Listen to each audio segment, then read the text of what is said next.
In today's news feature, Father Connell McHugh, Pastor Emeritus at Good Shepherd Church in Drums, discusses Holy Week.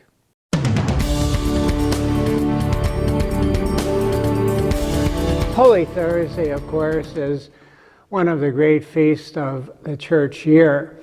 We have the institution of the Holy Eucharist.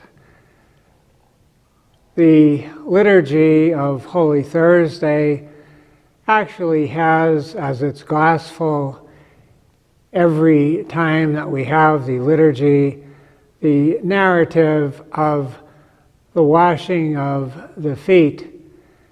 And we have Jesus surprisingly washing the feet of his apostles, showing us that he has come among us as one who serves. During the liturgy of Holy Thursday, we have the celebrant of the liturgy washing the feet of various parishioners and showing that we're intended to do what Jesus did, serve the needs of others. In the readings for Holy Thursday, we read the oldest narrative about the institution of the Eucharist from an epistle of St. Paul. And Holy Thursday, we have the Eucharistic procession, which the music was supplied by one of the great theologians of the Catholic Church, St. Thomas Aquinas. He wrote the hymn Pange Lingua, around which we process with the Blessed Sacrament around the church. And that is part of Holy Thursday.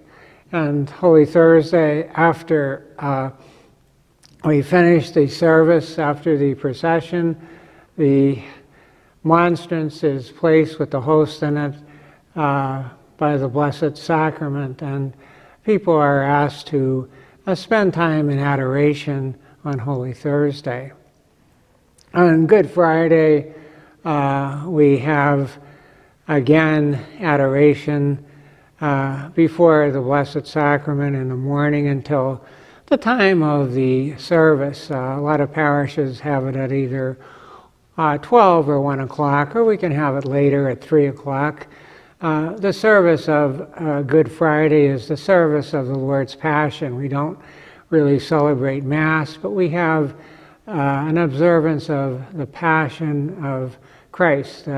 We always read as our Passion narrative John on Good Friday, because the Passion of John is not as sorrowful as the other Passions. We have Jesus really in control of his actions in the Passion narrative of John.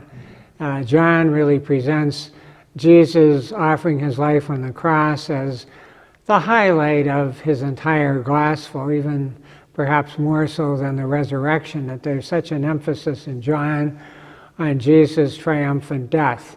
The Jesus that is presented in the Passion narrative of John is a very majestic Christ.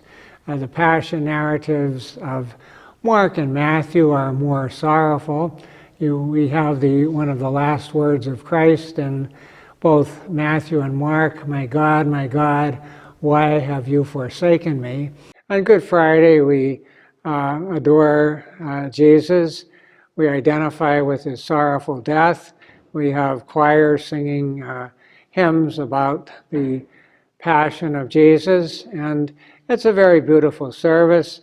We have adoration of the cross on Good Friday, but the adoration of the cross on Good Friday, we do not venerate the cross individually as kissing the cross since the pandemic, but it's still a very important part, venerating the cross on Good Friday. So Good Friday is a very sorrowful day of the year, but it's a day that is certainly one of great devotion. Many people look upon that as one of the main devotions throughout the year, and certainly we benefit by taking part in these services. Today's news feature is brought to you by Feisner's Ford in Freeland, who is celebrating 75 years in business. Give them a call at 570-636-3920, or you can log on to feisnersford.com.